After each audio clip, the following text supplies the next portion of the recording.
Salut à tous, alors on reprend les questions geeks et c'est Sarah Sarsoura et Sacha Martin qui m'ont posé cette question.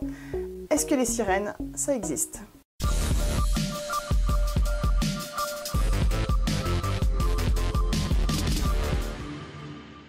Bon, avant de se lancer dans le vif du sujet, on va tout de suite se poser une première question. C'est quoi une sirène? Il existe en fait deux sortes de sirènes, la sirène grecque et la sirène nordique. La sirène grecque est en fait mi-femme, mi-oiseau, et on la retrouve dans l'Odyssée d'Homère lorsqu'elles attaquent le bateau d'Ulysse. Quant à la sirène nordique, c'est celle qui va nous intéresser aujourd'hui, et bien c'est une créature mi-femme, mi-poisson. Bon, dans les deux cas, la sirène n'a rien à voir avec ça, la belle demoiselle super sympa de Disney. Ouais, en fait, le seul but des sirènes serait d'attirer les hommes dans la mer pour les dévorer. Et pour ce qui est du physique, ben, les témoignages se contredisent aussi. Christophe Colomb lui-même en aurait vu une près de Saint-Domingue et aurait dit qu'elle était bof-bof. Alors qu'à la fin du 19e siècle, ben, des marins en auraient vu une sur un rocher et se seraient extasiés devant sa beauté. En fait, les marins étaient d'accord sur un truc. Elles avaient tous une grosse paire de seins. Bon, alors beaucoup sont persuadés que les sirènes, ce n'est pas qu'un mythe, tout simplement parce qu'il existe des preuves.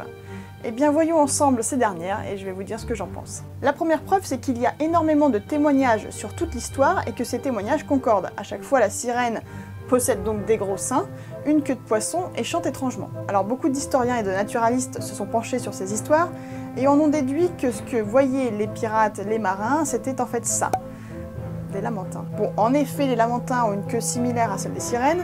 Les femelles lamantins peuvent avoir des grosses mamelles qui peuvent être assimilées à une grosse paire de seins. Mais bon, de là à dire que les marins ont confondu ça avec ça, je trouve ça un petit peu osé. Donc dans le doute, j'ai décidé de donner un point à l'équipe des pro-sirènes. Deuxième argument, au XVIe siècle, il y avait des corps de sirènes entreposés dans des musées et des foires. Eh bien la science a démontré que ces pseudo-corps étaient tout simplement des faux. Le haut c'était un corps d'orang-outan et le bas d'un gros poisson, donc ça fait 1-1.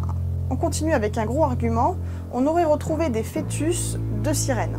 Eh bien à nouveau je vais décevoir l'équipe des pro-sirènes puisque en fait il s'agissait de fœtus humains atteints de sirénomélie, une maladie qui collait en fait les jambes. Alors j'ai continué un petit peu de farfouiller et j'ai trouvé plein d'articles et de vidéos sur YouTube qui montrent des soi-disant sirènes. Alors pour moi ce sont bien sûr des canulars mais je ne peux pas prouver avec mes petits moyens que ces vidéos sont fausses. Donc dans le doute, on va donner un petit point à l'équipe des sirènes. On est donc à ex-aequo. Je crois qu'il est temps de passer à la minute science pour trancher.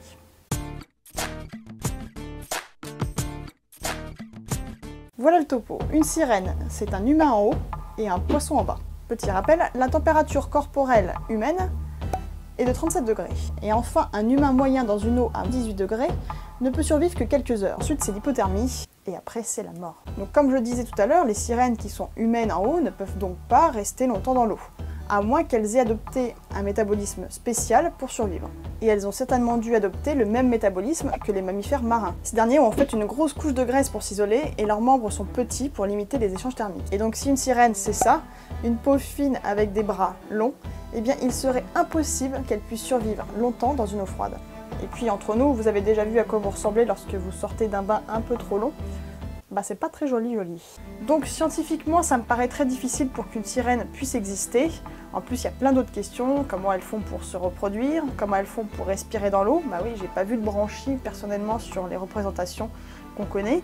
Comment elles font aussi pour résister à la pression de l'eau. Voilà, plein de questions qui moi personnellement me laissent sceptique et je répondrai donc à cette question non. Les sirènes, ça n'existe pas. Voilà, j'espère que vous avez aimé, n'hésitez pas à lâcher un petit pouce bleu si c'est le cas, à me dire dans les commentaires si vous êtes d'accord avec moi, et si vous avez d'autres arguments sur l'existence ou non des sirènes. Nous on se retrouve très bientôt pour une nouvelle question geek, n'hésitez pas d'ailleurs à m'en proposer, je vous fais des gros bisous, salut, ciao ciao. De toute façon, c'était des humains qui étaient atteints d'une maladie, la sirénémolie.